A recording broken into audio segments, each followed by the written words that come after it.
Elite panel इस वक्त है। जस्टिस जकीउल्ला खान साहब मेरे साथ हैं, रिटायर्ड जस्टिस हैं इलाहाबाद हाईकोर्ट के। जस्टिस एसआर यादव मेरे साथ हैं, रिटायर्ड जस्टिस इलाहाबाद हाईकोर्ट।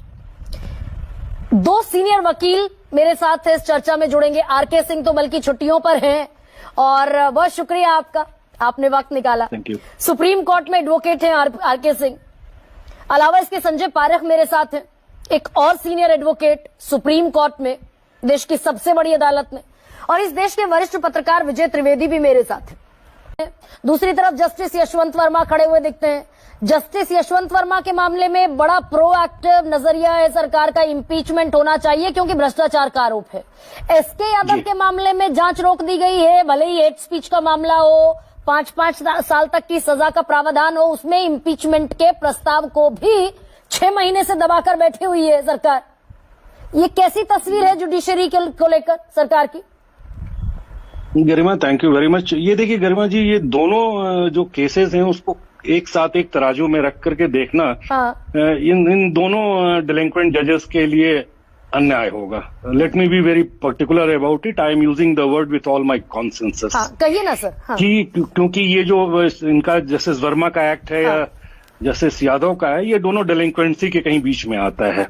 अब हम एक एक करके देख लेते हैं। जस्टिस यादव, अभी मैं सखाराम यादव जी को सुन रहा था, हमारे स्ट्रीम सीनियर है।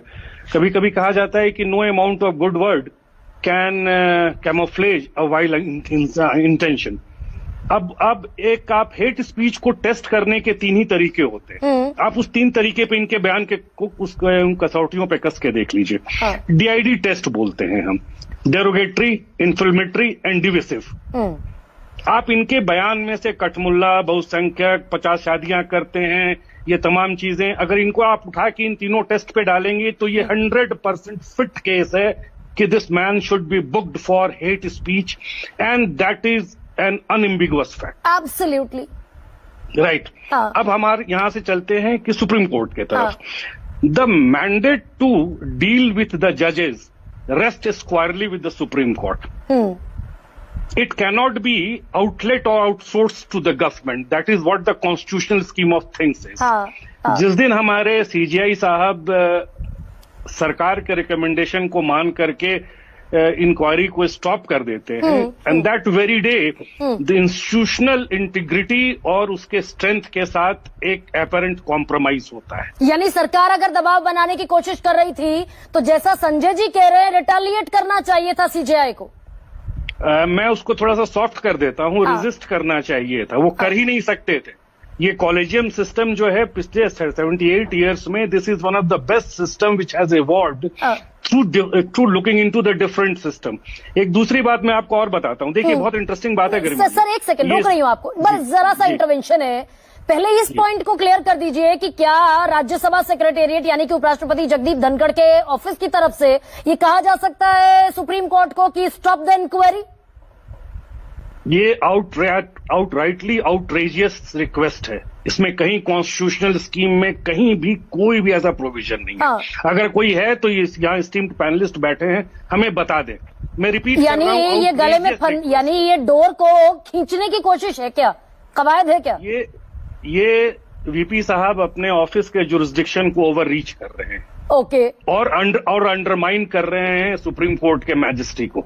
ठीक है। और अब इसमें मैं एक और बात बता देता हूं। अब वक्त आ गया है, let me be very not sensational but outrightly very bold in recommending one thing. जब हमारा संविधान बन रहा था तो अयंगर और सनातम और अय्यर साहब ने ये रिकमेंडेशन किया था कि एक जजेस की कंडक्ट को ट्रायल करने के लिए एक जुडिशियल ट्रिब्यूनल बनाया जाए।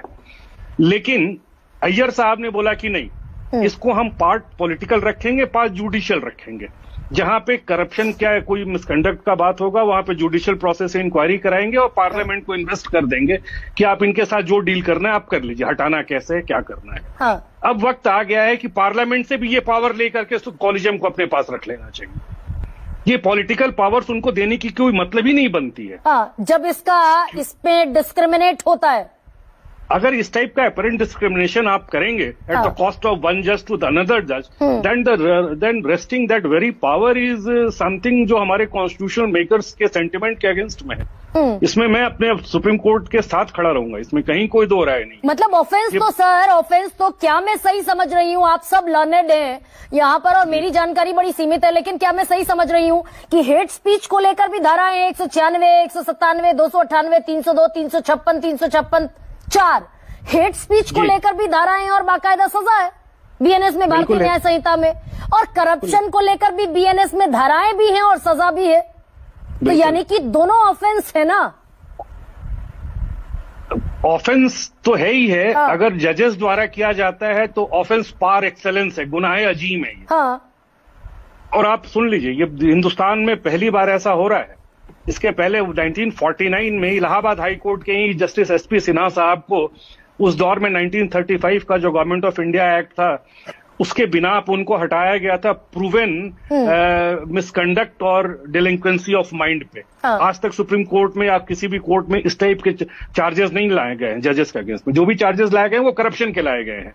ये हेट स्पीच का और इस टाइप के डिलिंक्वेंसी का पहला मामला है।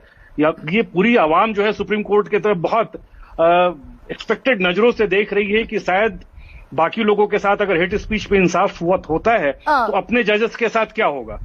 और ये दरअसल सुप्रीम कोर्ट का गला घोंट देने की कवायद के तौर पर देखा जाए क्या?